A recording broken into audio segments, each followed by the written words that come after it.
Y'all, it is the season of authors, and I'm excited because today I have Barbara Jenkins coming on the podcast. You are going to be obsessed with her accent. I am too. But Barbara, you might know her actually. She was really famous for a book that she wrote with her ex-husband about her journey across the entire United States. Y'all, she walked across the entire United States. And Barbara is out with another book telling her side of the story and the events that she had, and also how it changed her relationship with the Lord. And so the Lord called her to do something very scary, and it changed the entire trajectory of her life. And so stay tuned for this very powerful story from my friend Barbara. Hey friend, welcome to Milk and Honey with Lemon. The Bible says in Numbers 14:8, and if the Lord is pleased with us, he will bring us safely into that land and give it to us. It is a rich land flowing with milk and honey. On this podcast, we talk about stepping into that overflow that God has for us by becoming those ultimate Proverbs 31 women. Hey, I'm Lemon. I am just like you, sister friend. I knew God had something more in store for me, but I couldn't see a way out of the laundry piles. And frankly, I resented that Proverbs 31 woman. How was I going to live up to the hype?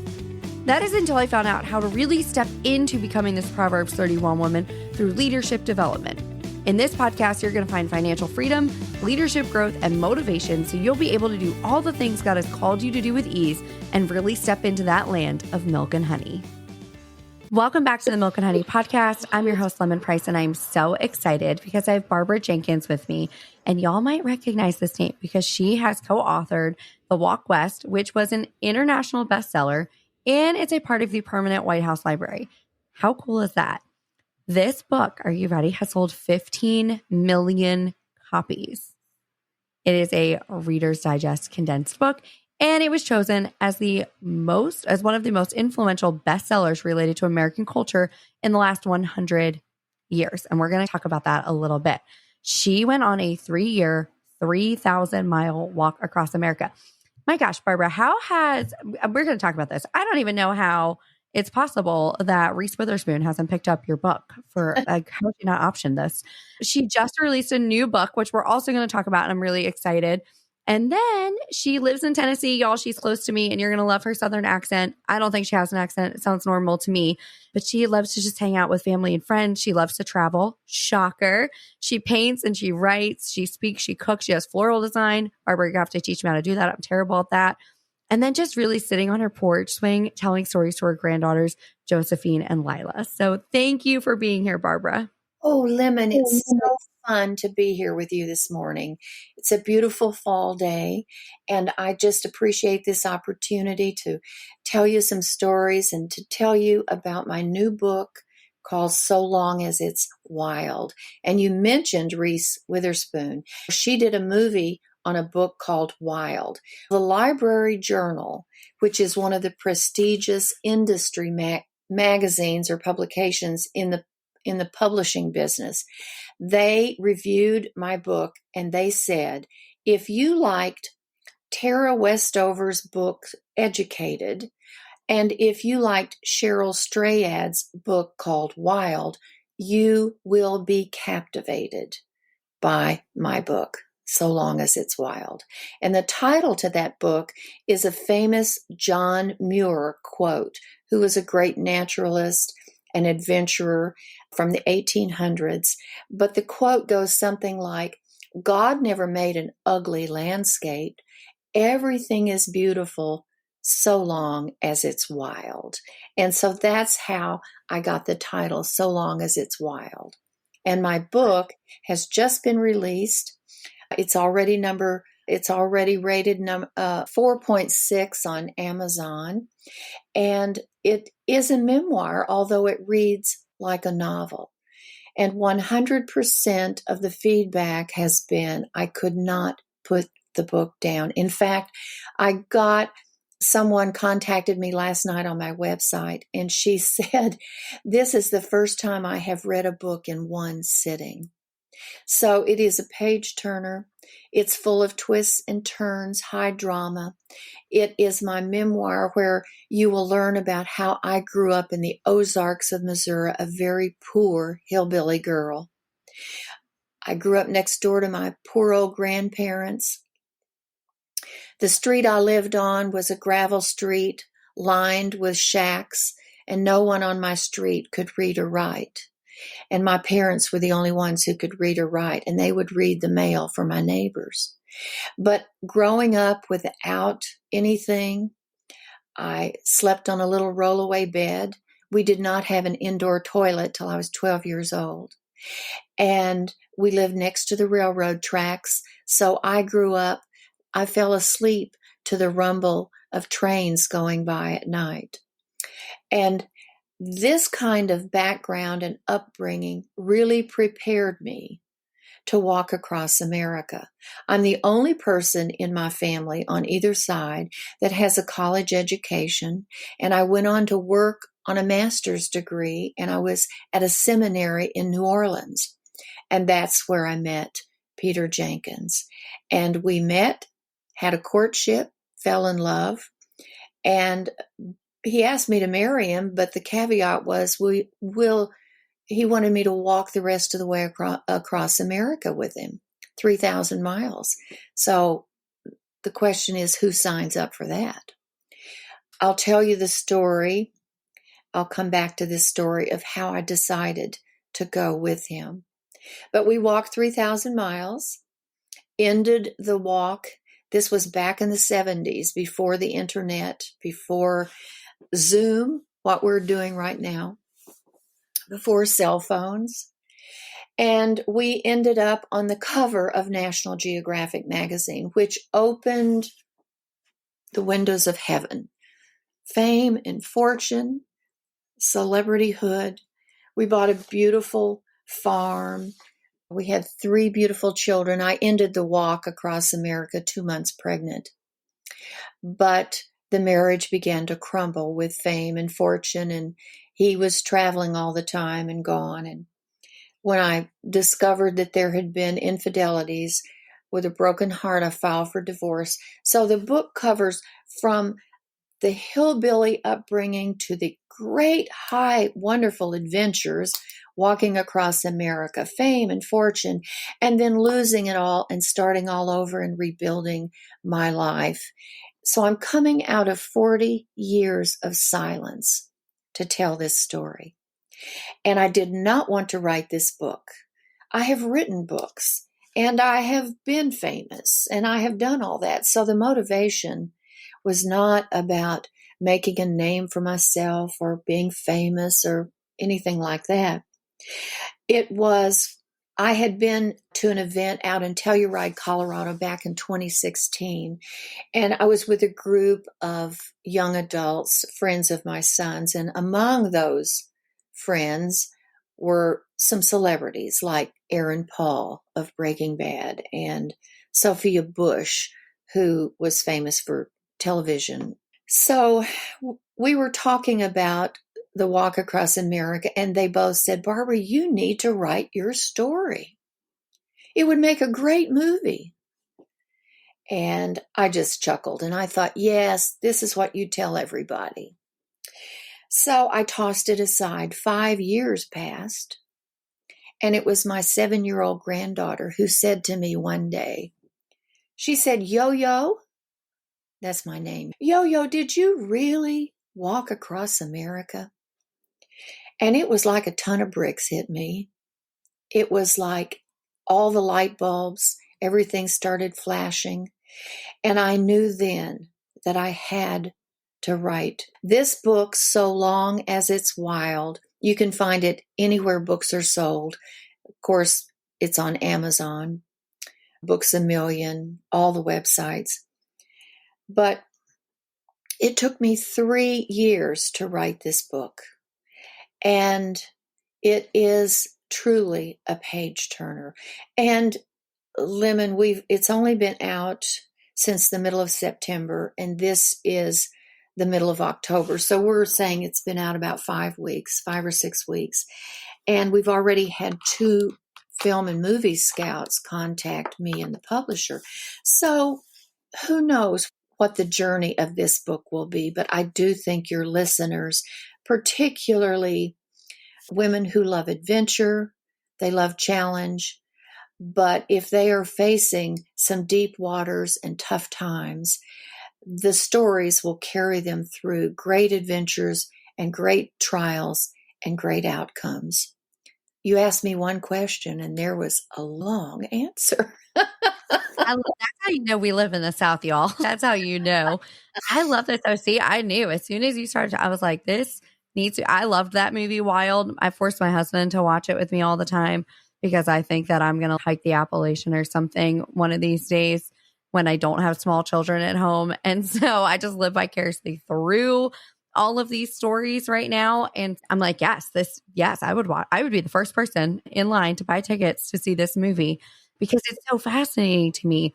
And yeah, how did you even make this decision to walk across America? Because you had to be a young woman, and you're like, all right, I was in my mid-20s, and I was working on a master's degree at a seminary in New Orleans. So I'm a woman of faith. I grew up poor, Missouri, and I'm a hillbilly, but going to church was basically my social life. So I was and continue to be a woman of faith. And this young man appears on campus and he looks like he is a Viking or something. And he's real stocky but he's obviously a vagabond or something. He's in sneakers and holy jeans. And anyway, he stopped at this seminary to write his article for National Geographic because he had walked from upstate New York down to New Orleans. And in his route, he had gone to a James Robison crusade and had gotten saved. We started dating. We met. How we met is a wonderful story, and I tell this in the book. We were having a roast of the professors, and it was in the girls' dorm. So, most of the campus was men. Most of them were married, but there were a lot of single men studying or to work in ministerial work some way, somehow. So we had a large crowd there, and he came. And I noticed him that night, and I thought, he just doesn't fit the mold here. All these other guys are in like collared shirts and khakis, and here he is in these holy jeans and an old t-shirt and tennis shoes and long kind of blonde hair. He really looks like a Viking. I thought I'd like to meet him, but I did not meet him that night. A few weeks passed, and we had another event in the women's dorm, and it turned into a water fight, and everybody was throwing water on one another. I had a bucket of water, and I was chasing a guy out the door. I was going to throw this bucket of water on him, and he got away from me, and there in the doorway stood Peter. And I took one look at him and I dumped a gallon of water over his head, and that's how we met. So we started seeing each other, dating, fell in love, got married, but before all that came to fruition, he wanted me to walk the rest of the way across America with him, and that was from New Orleans all the way to Oregon. And of course, I'd never been camping a day in my life. I grew up in the Ozarks, and my mother always said I was Miss Priss because I don't look athletic. I'm not an outdoor mountain woman. I am prissy and very feminine. So to transition and change my life that much, I really needed some kind of direction. I said, okay, if something doesn't happen at church, I'll go to church with you one last time. And if something doesn't happen, then we just need to end this. I knew it would hurt anyway. And you go on and finish your walk. And if we still feel the same way about each other, we'll get back together. So I went into church that day with kind of a heavy heart because I was at a fork in the road. I did not know which way to go. I had been up all night praying for direction. We go in this church, and it's a large church, several thousand people. Now remember, this is before internet, cell phones, all this stuff. So people still carried Bibles to church. There's no place to sit except on the very front row. And so we have to parade through all these people, looking like Peter looked like he just came out from under a bridge. And I was embarrassed. We sat on the front row because in my mind, I thought, this is it anyway. It doesn't matter. I could see the wrinkles on the preacher's face. We were so close to the stage. I was surprised because they rolled out an old woman in a wheelchair. Her name was Mom Beale. Where I'm from in the Ozarks, we didn't have women preachers. But this old woman in a wheelchair was going to bring the sermon that day. So they wheel her out and they put the microphone in front of her voice, and she starts talking and gives the scripture verse, and you can hear the swoosh of all the pages of the Bibles. People turn into the scripture. It was the story of Abraham and Isaac, and Abraham had sent a servant to go find a wife for Isaac. He found a beautiful girl. Her name was Rebecca. So they went to her house, but her parents left the decision up to her.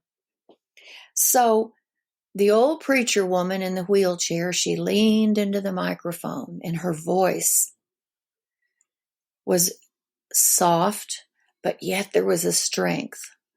And she leaned into the microphone and she said, the title of my sermon today is, Will You Go With This Man?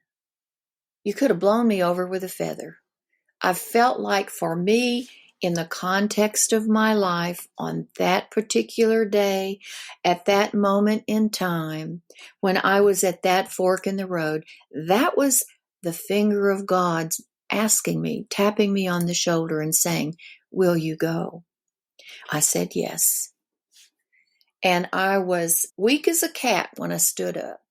But that's how I decided to go. And little did I know the fiery trials and the challenges that would be ahead for me.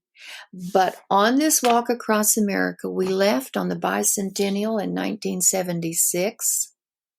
Took us 3 years. We finished in 1979. And little did I know the high adventures that I would experience, but the dangers and the trials. We trapped alligators in the swamps of Louisiana. We were almost struck by lightning more than once in the deserts and the breaks of Texas.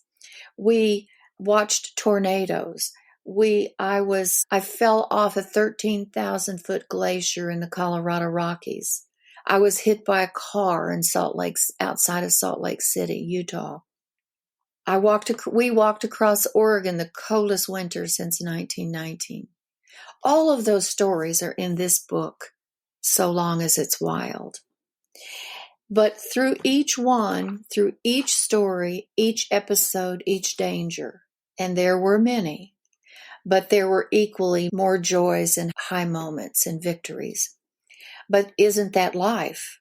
Life is full of mountains and valleys, but this is just a fit of those mountains. I love that so much. So I know you said, which is mind blowing. I've had that experience too, where you've gone to church, right? You've prayed about something, and then a preacher will say something and you're like, okay, that was directly from God to me.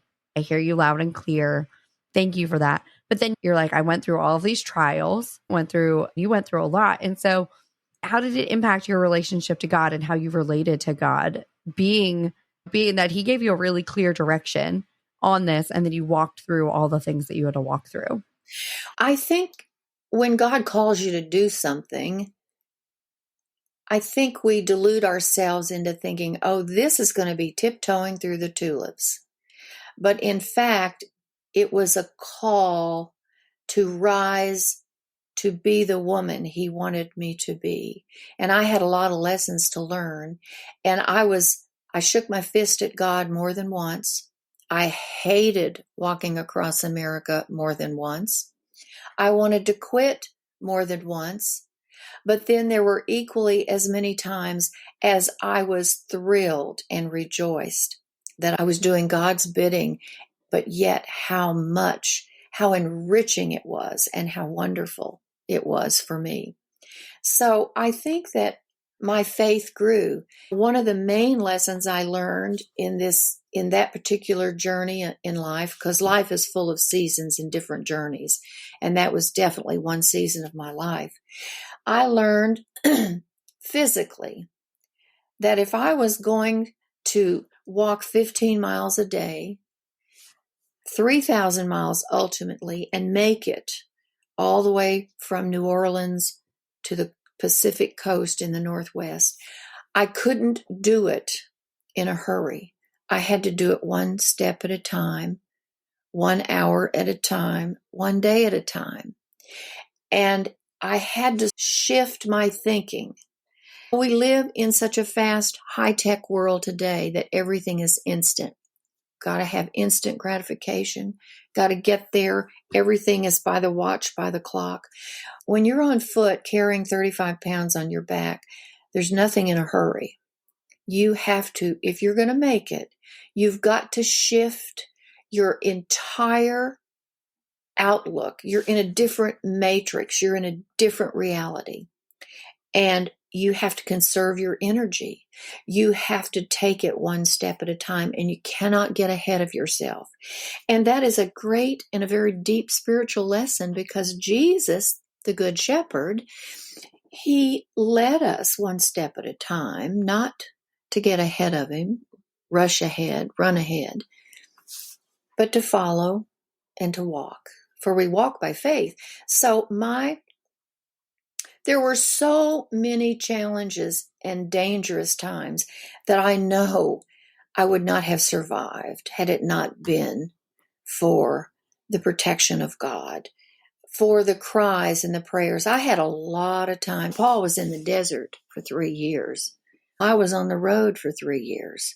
So I know what it is to walk and to talk to God for a long time.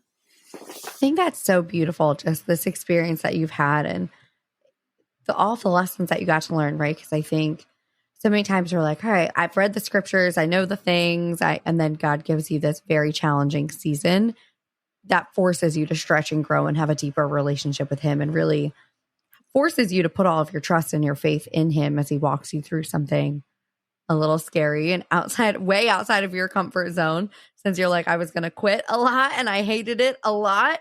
I think that's a really beautiful lesson. So if the women listening were like, all right, Barbara, I feel like I'm supposed to do something, or I feel called to do something, but I'm terrified to do it, what would you say to them? I was terrified to walk across America. I was terrified. I got hit by outlaws. Outlaws attacked us. This was in southeastern Colorado, a very lawless and empty part of that state. Of course, this was back in the 1970s. And it was the close of the day. And we were on this very lonely road, and up behind me comes this, I could hear the rumble of a car, and inside were 3 drunk men, and they were reaching out the window, yelling obscenities at me, trying to pull me in the car. Peter was up ahead. He turned around and saw what was going on, so he rushed back. We didn't carry a gun or anything, but we had big golfing umbrellas that were like spears, and he pulled out his golfing umbrella. The driver had bloodshot eyes, long, jet blue-black hair. He was, for lack of a better term, I would say a mixed breed. He was part Indian, part Hispanic. I don't really know what he was. But they tried to run us over 2 or 3 times, screaming.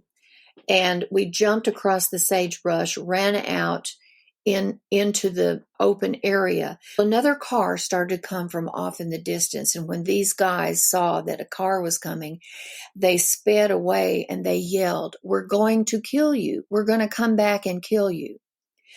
So this was the only night we never set up a tent. We found a little low gully. Out, it looks level, but there's lots of little dips and crevices and ditches out there across the sagebrush. And one of the lessons I learned, when animals in the wild are being sought by predators, they either run away or they freeze in place. So we froze in place. We found a low place. We laid low. We just stretched out our little sleeping mats, and we hoped it wasn't on top of a rattlesnake den. All night long, these guys drove up and down that lonely road with a spotlight across the desert looking for us. We got up early the next morning and hiked 5 miles into town, San Luis, Colorado, the oldest town, and went straight to the sheriff's office and told him what had happened. So he told us the story. He knew exactly who these guys were. They were a band of outlaws that came out of the foothills around that country out there, and he had just shot and killed their ringleader the week before. He said, the only thing these men understand is a sawed-off shotgun, and you are lucky to be alive. So yes, I found many things across America that scared me. But when God calls you to do something, you know what? He'll equip you. So that night, when we were out there under the stars on that sleeping mat, Peter said to me, he said, were you really scared? Were you scared? And I said, yes, I was scared, but I was going to take on the littlest one. I was going to do my best, take on the littlest one. Anyway, whatever God calls you to do, you can expect to be scared. It's okay to be scared. Just rise and have courage. The righteous are bold as a lion. So, don't walk around with your tail between your legs and whimpering and whining. No, there's no room for that. Stand up. I love that advice so much. That is just such beautiful advice. And what a terrifying experience to have. And now you get to tell this tale. And I think it's moments like that that give us even deeper faith and deeper trust in our provider and our savior. And really just, we can rest assured that if he's called us to something, he'll see us through the thing that he's called us to do. So I just want to tell you how much I appreciate you sharing things that you've shared and the insights that you've gained. And I know we could be here for hours. And so but I want to encourage people to go get your book and to connect with you. So what's the best way for people to connect with you and go snag a copy of the book? Well, you can follow me on Instagram at Barbara Jenkins Writer, or you can go on my website, which gives you all the links and all the information that you could possibly want, or a way to contact me.